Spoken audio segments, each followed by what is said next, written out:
el archivo histórico, de nuestra institución, pero cualquier otro, hay tres palabras en particular, tres palabras fuertes, firmes, de lo que llamaríamos, y estás acostumbrado, estás acostumbrada por estudiar, que se llaman clave.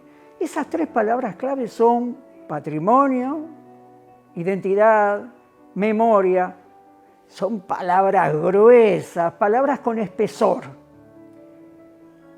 Fíjate un detalle, si yo te llego a preguntar a vos que me estás escuchando, ¿cuál va primero?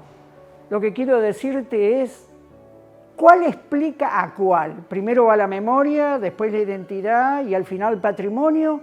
¿O la mezclarías diversa, de forma distinta? Y pondrías primero el patrimonio, que te va a dar lugar a la memoria, o es la identidad lo que define lo demás.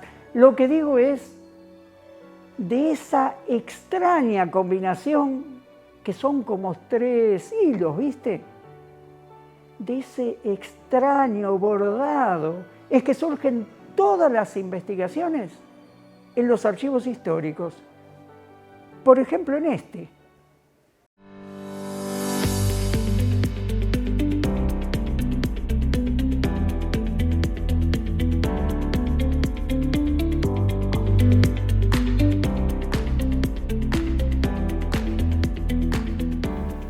A mi lado está uno de los que tuvieron ese impulso y lo concretaron. Hablo del profesor José Basilio. Quien falta aquí es otra archivóloga, a la sazón su esposa, Graciela Sobrino. Ella maestra, él profesor de historia. Ambos tuvieron de algún modo ese chispazo que dio cuenta de lo que hoy es el archivo histórico. ¿Cómo se les ocurrió? ¿Cuándo surgió en ustedes la idea y por qué?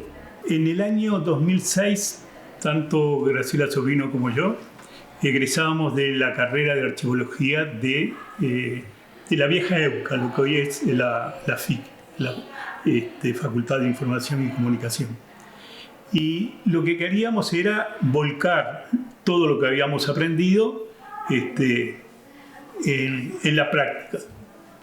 Y ya sea porque ambos estábamos vinculados a la educación, ella como maestra, yo como docente en secundaria de historia, teníamos conocimiento de esta institución, conocíamos a la subdirectora y a través de ella llegamos al director de los institutos normales en aquel momento, el director Alonso. Y le propusimos trabajar de forma honoraria incluso, a partir de la documentación existente en la institución, empezar a organizarla. Estoy seguro que aquí no había todos los documentos que hoy hay. No, apenas había algunos libros de matrícula y sobre todo copiadores de notas que estaban en un placar en biblioteca, no la biblioteca que actualmente tiene la institución, sino que funcionaba, creo que está funcionando la dirección en este momento. Y ahí había la sala de consulta, era una mesa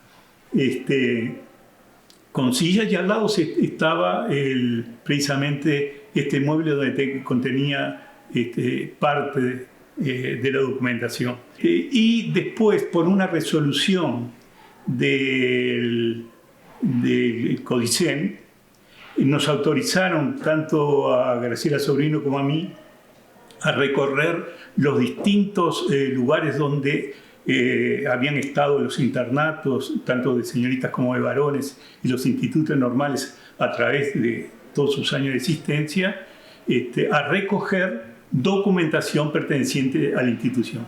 Y eso hicimos. Empezamos incluso por el primer local donde funcionó el internato de señoritas, en lo que hoy es la Escuela Ecuador, en la calle Floro Costa, la vieja calle Pastor, hoy Floro Costa. Y ahí recogimos documentación, fuimos también a primaria, había mucha documentación en el IPA, donde hoy funciona el IPA, porque en los años 70 y 80, sobre todo en el periodo de la dictadura en Uruguay, compartió magisterio local con el IPA. Y ahí había quedado mucha información. O sea que mucha documentación se recogió, otra se ha perdido, porque en cada traslado que tenía la institución evidentemente se perdían documentos, y lo que hay acá es todo lo que se ha podido rescatar, que ha sido muchísimo. Para mí sería importante que quien nos está viendo, José, pueda entender que estamos en medio de patrimonio documental de la nación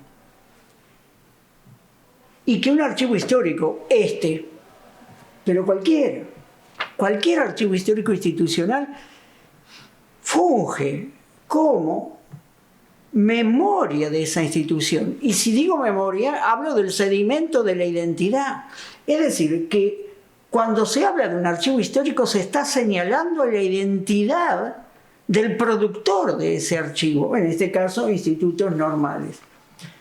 Cierto es que estamos en medio de un país que está todavía al borde del Alzheimer institucional en general, ¿no?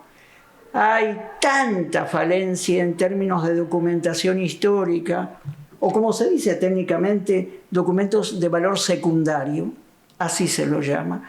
Estamos tan al borde de la desmemoria que a veces el que nos ve en este momento, en esta conversación, puede pensar que esto es natural, que en todos lados hay un archivo.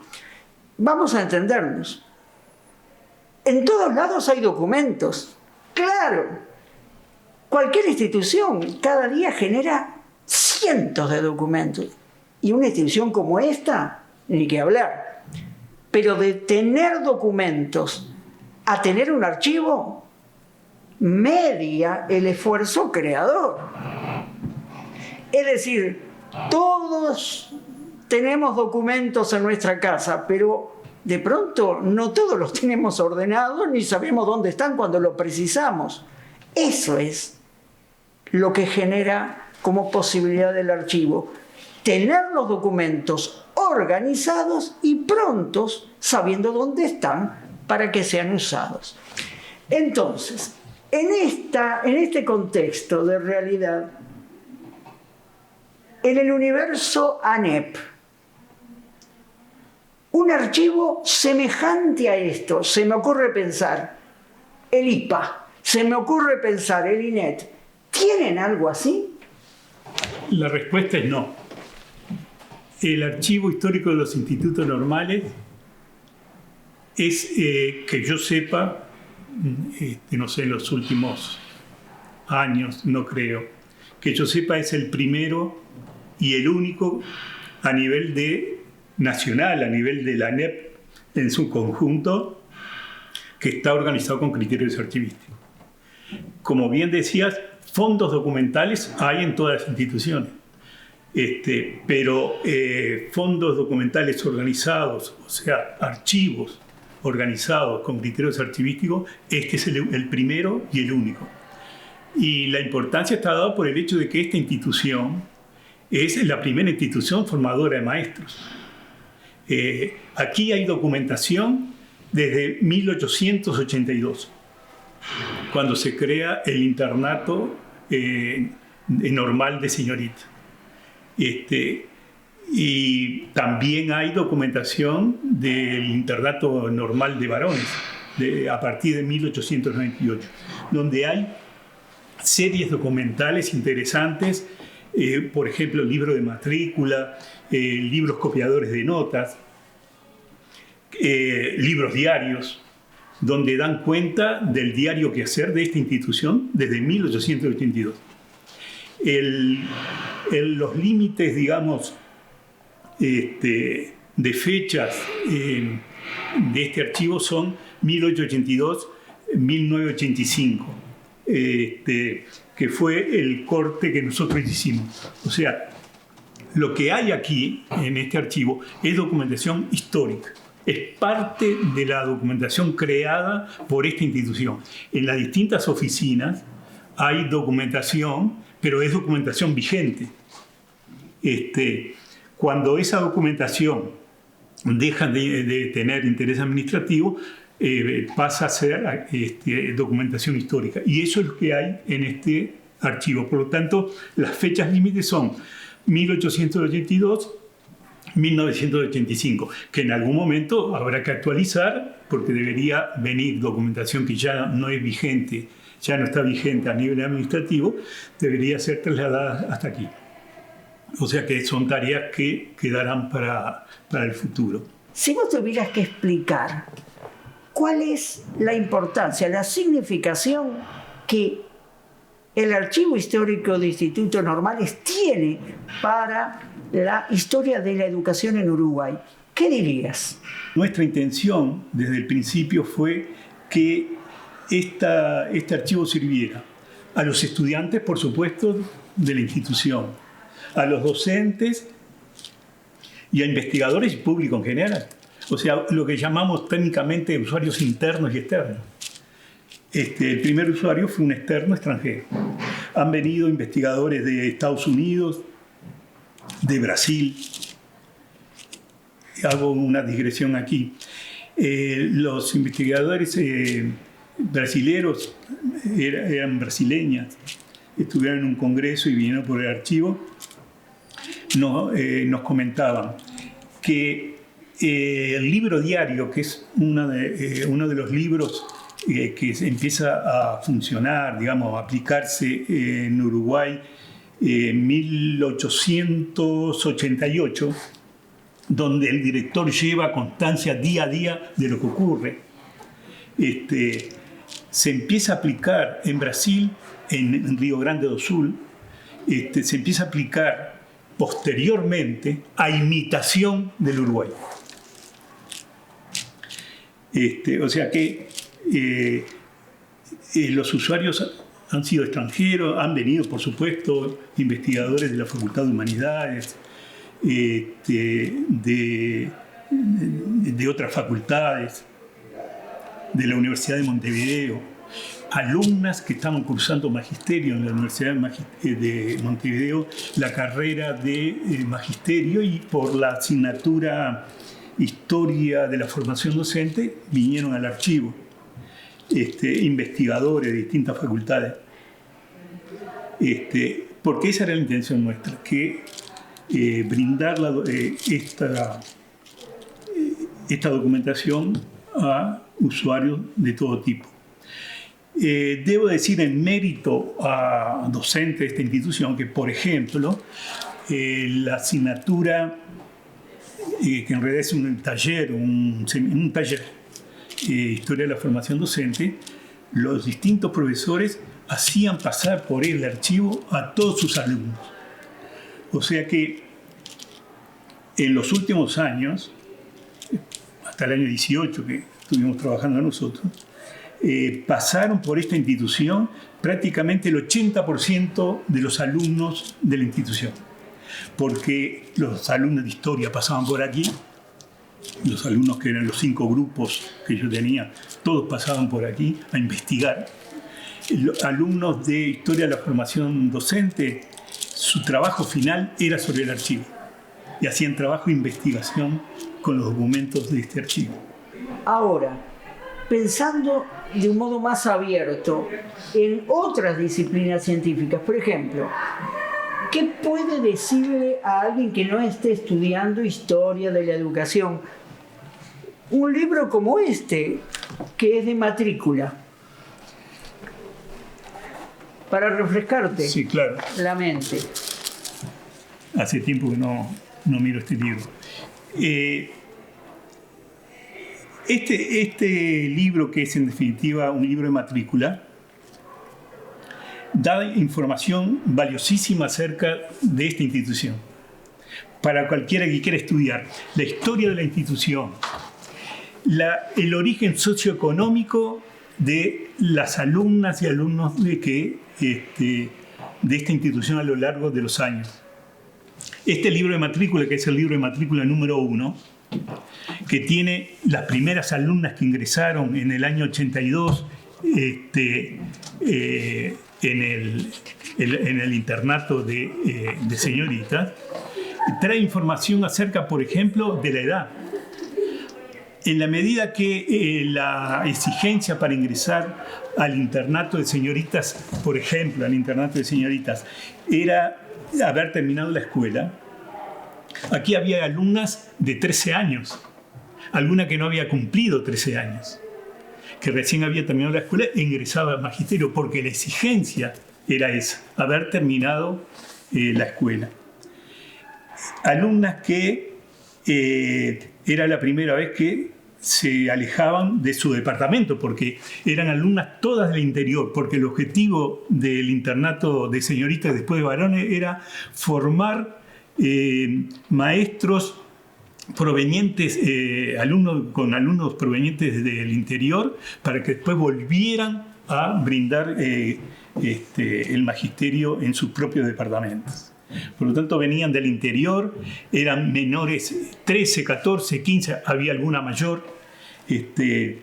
Y la primera vez que salían del departamento, la primera vez que se alejaban de la familia, las primeras noches lloraban. María Estañero de Munar, que estaba a cargo de la dirección del internato y que además brindaba prácticamente todas las materias, salvo francés, dibujo y alguna materia más.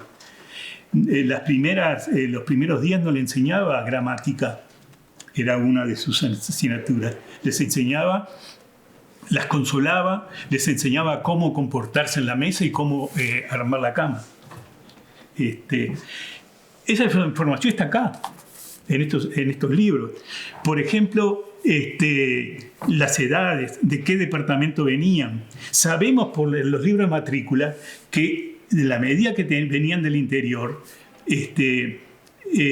tenían que tener en Montevideo un encargado, una familia amiga de la familia, que se encargaba de ellas. Y a la casa de ese encargado, una vez por mes, podían ir el domingo, siempre y cuando, y eso lo dicen los libros, sale de estos libros, siempre y cuando hubieran tenido durante el mes un promedio de 3. 3 en 5, no 3 en 12. O sea que si no tenía un 8 más o menos de promedio de todas las asignaturas, no salía de la institución.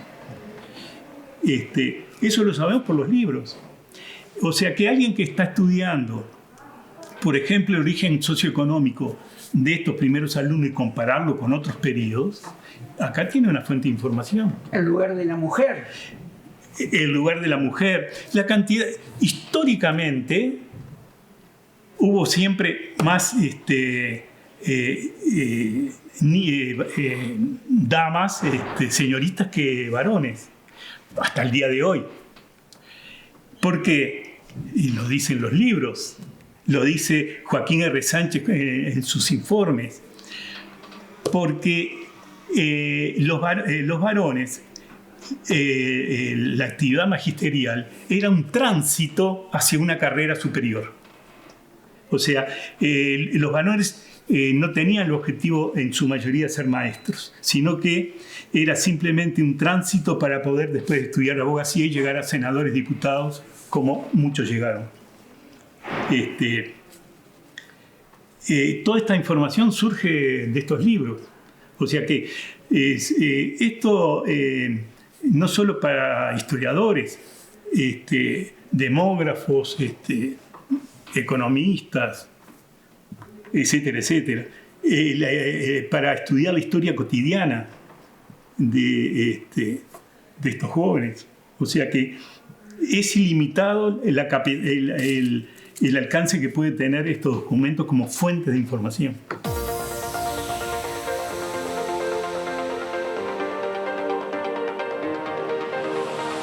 En el archivo soy la encuadernadora. Estoy reparando libros antiguos que están muy deteriorados y el fin es porque la gente viene a mirar, a buscar notas y no se puede ver el libro porque se termina rompiendo y la gente como que no le gusta verlo en el estado en que está. Entonces me dedico a repararlos, no dejarlos nuevos, pero dejarlo en condiciones de que cuando puedan venir a verlos se pueda abrir el libro y que no tenga faltantes de hojas, ¿no? El proceso es, en primer paso, es desarmarlo todo, ver primero en el estado que está y después desarmarlo y arreglar hoja por hoja. Hay faltantes que no están por el estado y los años que tienen. Entonces ponemos una hoja transparente que se pueda verificar bien la letra, que se vea bien, que la persona que venga lo pueda leer, pueda los años. Y bueno, después ahí, cuando están todas las hojas, están en condiciones, ahí me pongo a hacer el librillo. Junto las hojas, los números, y ahí los librillos voy armando de 6. Y después paso al telar. Y bueno, en el telar cosemos el libro con muchas cintas porque es muy pesado. Al ser pesado el libro, tenemos que darle una buena contención de que cuando se abra o se llegue a caer no se vuelva a romper. Y bueno, y ahí pasamos a después hacer la tapa. Ponemos la tapa, lo que sí que mantenemos todo como está, no se puede sacar nada del libro, ¿no? Porque está todo ahí en el libro, solamente la tapa si está fea la vuelvo a hacer de nuevo, entonces reparo la tapa esa.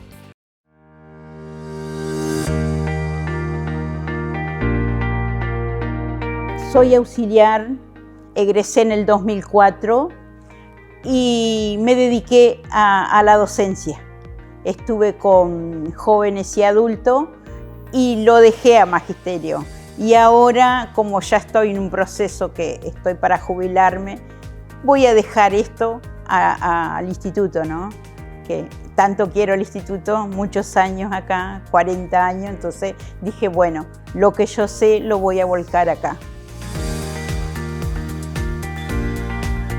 Vienen periodistas, vienen gente que está vinculada a la enseñanza, que quiere seguir un proceso o quiere buscar datos de un alumno que ya no está en vida. Y bueno, esto está todo sentado en estos libros.